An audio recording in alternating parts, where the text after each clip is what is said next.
You're watching the Central Post. This is Samiksha Joy.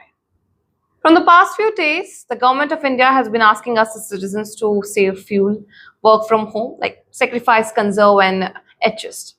And we as citizens is the least we can do for India. But a lot of us have been wondering what exactly is the situation of India?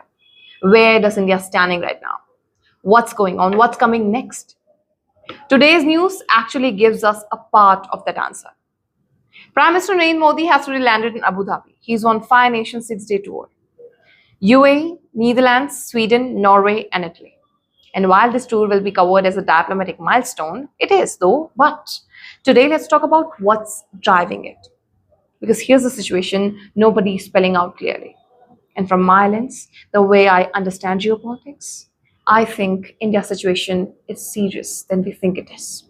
The war in West Asia has triggered a critical LPG shortage in India, as we know. The government invoked energy powers, directed refiners to maximize production, and cut industrial gas supply to protect household cylinders. But now is when the appeals have actually started. Save fuel, work from home, don't hoard cylinders, stop buying gold. Because a weak rupee in an energy crisis makes imports even more expensive. And mind you, the rupee has crossed 96 mark today.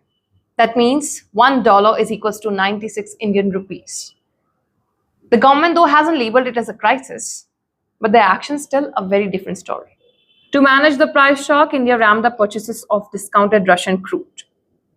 Smart move economically, but here's the problem. The US had quietly issued India a favor allowing these Russian oil purchases, framed as measure to keep additional barrels flowing globally and limit price spikes. That waiver expires tomorrow, May 16. India has formally gone to Washington asking for an extension. Now pause on that for a second. India, as a sovereign nation with independent foreign policy, has to ask the United States for permission to buy oil from Russia to survive energy crisis it did not create, a war it did not start. Indian officials told the US that energy volatility at this scale has consequences for 1.4 billion people. That's not a diplomatic argument, that's a warning, and it still requires Washington's approval. And I don't really want to accept the situation India is in right now.